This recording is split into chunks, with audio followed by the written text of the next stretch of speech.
I'm Antonia Thomas. I'm an archaeologist and a lecturer at the University of Highlands and Islands based in Orkney, and I lead a programme in contemporary art and archaeology with a particular interest in mark making through time. So we're meeting in this sort of atmospheric room in the anatomy rooms in Aberdeen. I'm sure there's a story about this building in itself. But you're here for the festival, so tell us about what it is that you're going to be doing and what particularly you'll be talking about. Okay, so I'm really pleased to have been invited. I've known about Nuart Festival for quite a few years, obviously, and it's great to be a part of it this year. So I'm part of the Nuart Plus programming and the day one and a series of talks at the university which are going to explore creativity, past and present, and all the different forms of mark making that we find both kind of in the ancient times and also more recently. I'm often really fascinated about this subject because, we talk about muralism, but I've often thought you don't have muralism without any of that, certainly the graffiti scene, the early tags and paste-ups and all that sort of things and all the pieces. But it goes so far back, doesn't it? The fact that we've always wanted to make our mark on the walls. So tell me about what got you interested in that whole thing. I think it's just something so essentially human about it, and I think as an archaeologist what I've always been interested in is something where it doesn't matter whether you find an artefact or you see something that somebody's written or drawn before, it's that kind of just link, like a portal to the past of another world, another time. And I feel like that when I see marks that people make, whether it's writing or drawing or whatever. And I think we make these distinctions between text and image, but actually all of these practices are kind of mark making, and all of these kind of essential kind of marking one's place in time, place marking, mark making. I'm just absolutely fascinated by it. So what's the connection that you'll bring to the symposium then? How are you going to, connect the timeline, if you like, in your talk? Okay, so I live and work in Orkney. And as an archaeologist, I've worked on a range of different ages of sites, ranging from prehistoric sites. And Orkney is very famous, of course, for its Neolithic monuments, standing stones and passage graves, Scarabray, the houses that lots of people will be familiar with. And a lot of my research has been recording the marks on those stone monuments. I've spent a lot of time working on a site called the Ness of Brodgar, where I've recorded a lot of the inscriptions on the walls there. And really, a lot of them are just like graffiti. They're casual forms of mark making, but pieces of identity on the walls where people are really marking their place in time. And also at sites like Scarabray and Maes, Howe. Maes, Howe, of course, is famous for its Norse marks, its Viking graffiti. And actually that gives us a very good kind of origin story, if you like, for thinking about graffiti. Because it was in reference to the Maes Howe runes that we first see the word graffiti enter the English language. And how did it enter in that way? Well, Maes Howe was opened and I say opened, it really was opened. It was a bit like taking the top of a boiled egg. It was a big mound and they literally went in through the top. And when they got in there in the 1860s, they found that this great Neolithic, 5,000-year-old site had actually had a succession of previous visitors. And they found that the stone walls of this building were absolutely covered in kind of names and stories and all sorts of things, and kind of some more casual marks, some drawings, things like that, and some of them quite rude. And they found that these were 12th century marks made by kind of Norse intruders. And when these were described in a kind of publication in the 1860s, this is when we first see the first use of the word graffiti in English. Borrowed from the Italian, of course, it comes from the word to scratch or carve, and then it entered the English language after that point. And of course, nowadays, it's got a much wider kind of usage and terminology. Yeah, how funny that it has that type of origin. Who would have thought that just introducing that word, because they were probably trying to just find something to describe it at the time, right? That's all they were doing. Well, the excavations at Pompeii in Italy had been going on during the 19th century, and of course they are graffiti. It's an Italian word; it comes from the Italian. So that was they applied that then to in the English language to the context of Maes Howe. But it's quite funny because it's now considered pretty high status archaeology. It's the finest collection of runic inscriptions outside of Scandinavia. So it's really up there as high status heritage, which seems at odds with the kind of what a lot of people consider graffiti to be. So I quite like that kind of irony. You know, the thing that I like about that story about, you know, Maes Howe, you'll forgive me if I'm getting the timeline slightly wrong, but as I understand it, there was some, you know, invaders. There's a big storm. They were looking for a place to stay. They saw a mound. They thought, actually, you know what? There's probably going to be something in there. We'll slice off the top, see if we can shelter. And they were stuck there for about 3 days, something like that.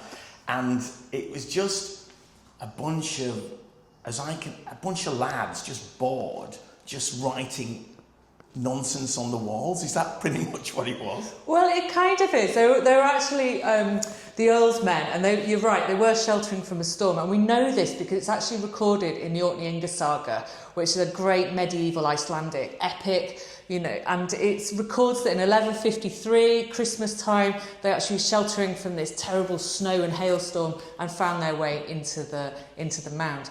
But what's great, it's not just a bunch of lads, and this is actually quite exciting about the runes in Maes Howe, because there's actually women's voices in there as well.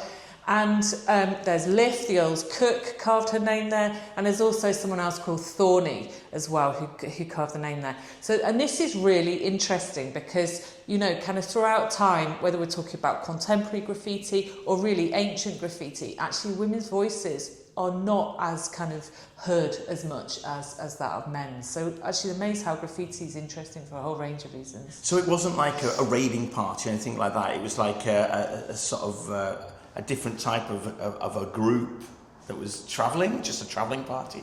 What you believe from the sagas or not is always a bit kind of dubious, because they do also mention that they were Jerusalem farers, i.e. crusaders, and that a great amount of treasure had gone from there. And certainly when Maes Howe, bearing in mind this is a Neolithic tomb, so it's actually about 5,000 years old. So by the time they went in, that was many millennia after it being built. There was nothing found of the Neolithic kind of remains in there.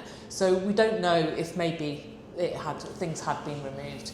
But what we do know is that kind of they weren't the first people to go in there after the Neolithic period. You know, over those millennia, there must have been other people going in, all sorts of marks being made.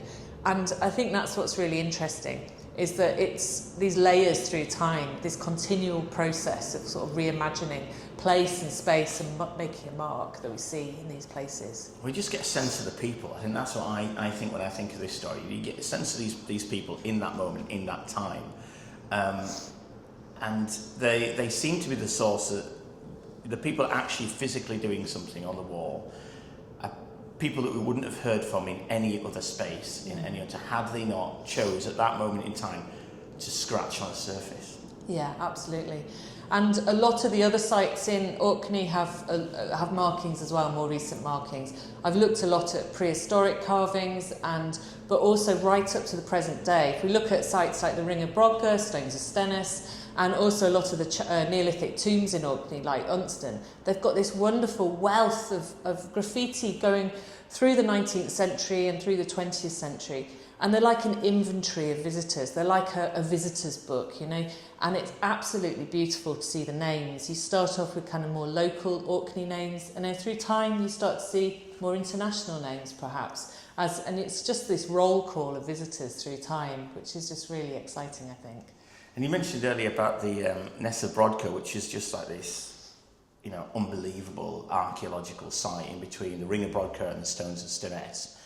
And I suppose with that, as I understand it, that's a space that has been, again, it's been inhabited over, you know, many years, but then over recent history, perhaps not thought much of, right? Mm.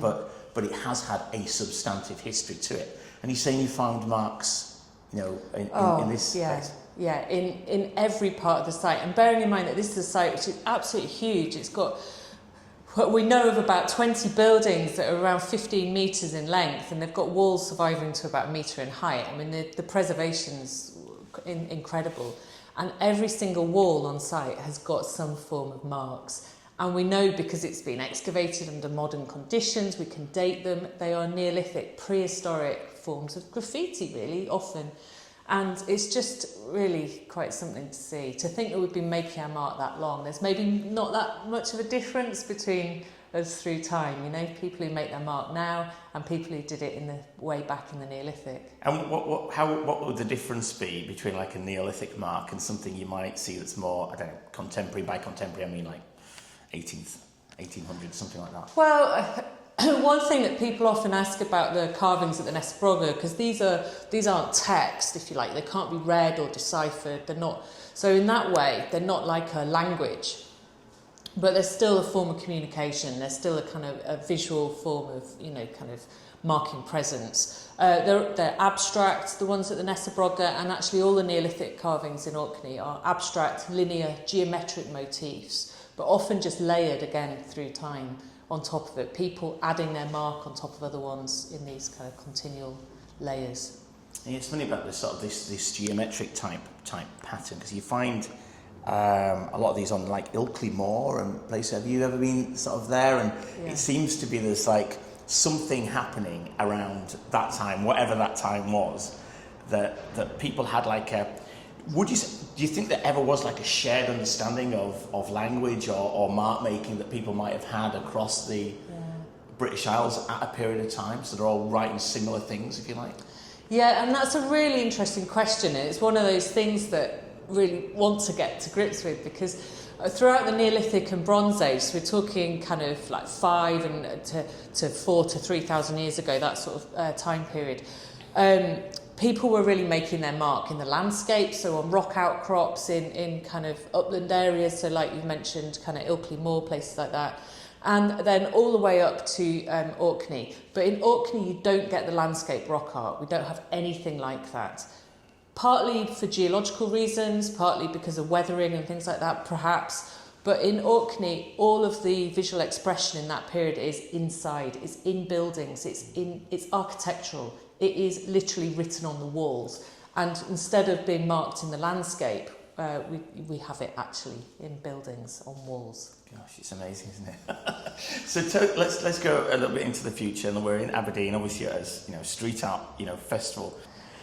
Well, it's great to be back in Aberdeen. I mean, obviously living in Orkney, I pass through Aberdeen a lot, so what I always enjoy seeing is kind of previous kind of new art pieces and how they've changed and been responded to, and how they've become incorporated into that ongoing conversation of the city, really, and how people kind of interact with it. And we do see the same in places like Orkney as well. There is, there's a lot of kind of rural graffiti. It's often not kind of sanctioned in the way that perhaps the new art graffiti is and things. But I'm really interested in just all of those different aspects about how people make their mark. And actually these kind of graffiti adjacent practices as well, if you might call them, other forms of place marking as well, kind of more ephemeral or kind of more casual forms of mark making as well. Yeah, because I think in this city, it's not just about the murals. It's there's little sculptural interventions, there's stickers, there's paste ups. We've got an artist that's going around writing poetry on the walls using this sort of like aesthetic, laser gun, I think is what he uses. But it's all in service of just trying to utilise the space in a different way. Yeah. But you're also interacting with the public in a way that they might not necessarily understand or know of. You have to be, you're essentially going through your daily life and you're coming across something. And I always find it quite interesting, what happens in that space when you just walk across something that seems unusual? How does people interact with it? It's funny in terms of that. I wonder if there is even, and then you put yourself back into the mindset of the Neolithic people and people, or maybe the Norse that broke into Maes, Howe and thought, did they ever think that any of this would be seen? What's your take on that? Do you think they ever thought it would be seen? Or it is interesting, and we see it's so not just kind of what we might think of as graffiti, but kind of we also see the same things through time, like people making little kind of deposits, if you like, little tucking things into walls or leaving small things for somebody to find. This sort of thing has gone on forever. Putting things under the floorboards of the house, if you like, or in the walls when you build it, kind of all these things. And in a way, all of them are about a conversation with the kind of future, if you like, because we're always like inviting collaboration. You're always inviting somebody to come and see what you've done and inviting them into your worldview. And I think that's that's a lovely thing you say about when people going around their daily life and then they just come across something. And I think it changes the way it'll change their day, it'll change the way they think about things. And they've been drawn into that conversation then. So it just takes another kind of, step forward. I was thinking when you said that, and I've been to Orkney a few times, and there's a place in Orkney on the island of Howe called the Dwarfie Stone, which is brilliant rock cut tomb, which I think is amazing. It's got the best setting, ever. And you go in there, and there's some remarkable graffiti there, but it looks sort of like Arabic in nature and stuff like this. And so you go to this tomb, and then you come across this graffiti, and suddenly you're thinking about, well, who made that? And the conversation with the space becomes quite different. Oh, absolutely. And it's one of those moments when like the sort of past punctuates the present, if you like, and it just brings you back to that moment. And the Dwarfie Stone, which you're talking about, is an incredible site. I mean, it's a big hunk of rock. It's a glacial erratic. It's about half the size of this room, if you like. And it's maybe probably about the size of this room. And until the 1920s, you could only get there by going over the moor, so it really was quite remote. And in 1850, somebody called William Mounsey went there, who was quite an eccentric character. By all accounts, he was in the British Army in the Middle East. And when he retired, he became known as the Jew of Carlisle, because he apparently used to wear these kind of Middle Eastern robes, and that was his nickname. He was quite an interesting character. He was fascinated by Middle Eastern culture, and he found his way in the mid-19th century to Howe, and for some reason decided to spend the night in this rock-cut tomb called the Dwarfie Stone. He carved his name on the outside in this mirror-writing Latin version of his name, Gaimus Mounsey, and then in Persian Arabic script, carved on the outside, wrote, "I spent 2 nights and so learnt patience." Some people have said that's perhaps a reference to the midges, I'm not sure, or whether it was something else going on. But above the Arabic script is a Star of David as well. So there's this whole kind of incredible mishmash of cultures and stories coming to bear in that graffiti. It's remarkable, isn't it? And then you've got the other types of graffiti that you find in some of the tombs in particular that are relatively more contemporary, about people visiting, the island. You were saying earlier, we chatted about the Dunstan, I think is the name of the tomb. So you'd done a lot of work on. Oh, Unstan, yeah, it's a fantastic tomb. And unlike Maes, Howe, which is kind of part of the Heart of Neolithic Orkney World Heritage Site, Unstan is actually open, free to enter. You can just go and visit yourself. A lot of the sites in Orkney are like that. You can just go and have a look. And there's such a wonderful wealth of 19th century, particularly graffiti, in the tomb. And in that kind of roll call of names and dates, you can actually quite often find out a little bit more information about some of the people who carved their name. And one particular character who carved their name in there, it says Sam W. Wells, 1890, Keighley, England. And, if you do archaeological or historical research, that is just, is brilliant. You've got a middle initial, you've got a date, and you've got a town. You can find out so much from census records and the rest of it. And at that time, Sam W. Wells was an iron and brass foundry owner in West Yorkshire. I mean, we're talking this is about 500 miles away, by sea and by road. So in the 1890s, that's a long way to come. And I found out that he used to travel up to Orkney to go fishing. He liked to fish for trout in the Loch of Stenness, and he used to stay locally, and the rest of it. And it's actually incredible to find out these kind of stories. It just gives that real human connection. And I was actually lucky to be able to be put in contact with some of his descendants through a contact in the local news. And they were initially quite shocked, as you'd expect them to be, because this upstanding gentleman who was a businessman and the rest of it, this ancestor of theirs, had carved his name into a ancient monument, which nowadays would be obviously very much frowned upon. But of course, there was a different time, and it's all about the context. but he was just, you know, making his mark in the same way that the Vikings did in Maes, Howe, or the Neolithic people did at Ness, Brodgar.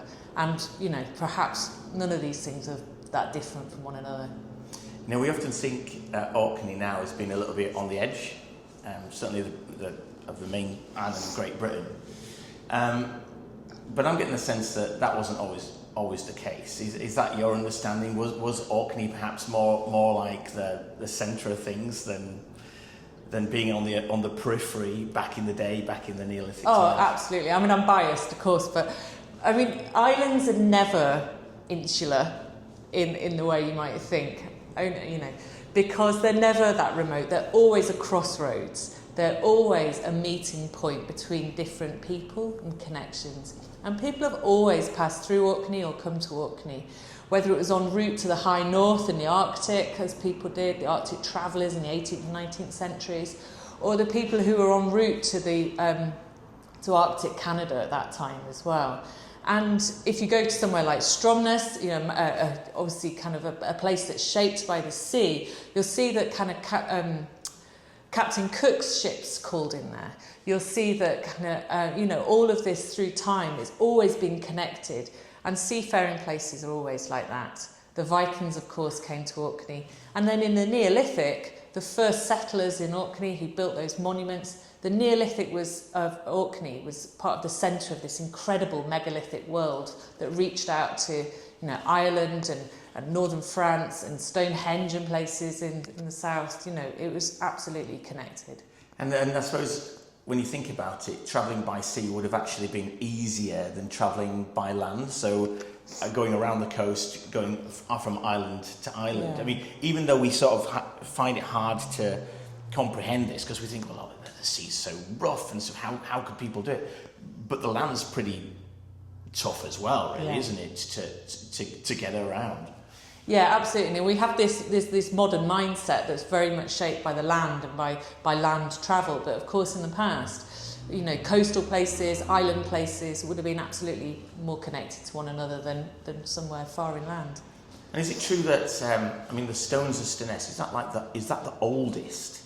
That's older than Stonehenge, right? Yes, and the tallest as well. So, wow, another kind of No, it's absolutely amazing, and yeah. And I heard that one of the stones, I don't know if it's a recent sort of discovery, but in Stonehenge actually came from Orkney. Have you heard of that one? Not from Orkney. Is that debatable? No, it's it's one of the stones in Stonehenge is geologically old red sandstone. It probably came from the Orcadian Basin, but that's not the same as Orkney. So in the Devonian period, there's a great lake basin called Lake Orcadie, and that's actually stretched from southern Shetland right down to the top of the Murray coast, so it's not Orkney. I think that would be a stretch too far, but still it's quite incredible. Still travelled, you know, hundreds and hundreds of miles in the Neolithic, which would have been an absolute feat of kind of, you know, think about coordinating that in a, you know, how did people relay that message that this is what they were doing? It's mind-blowing. It's phenomenal, isn't it? Yeah. Antonia, thanks so much for chatting to me. Okay, thank you.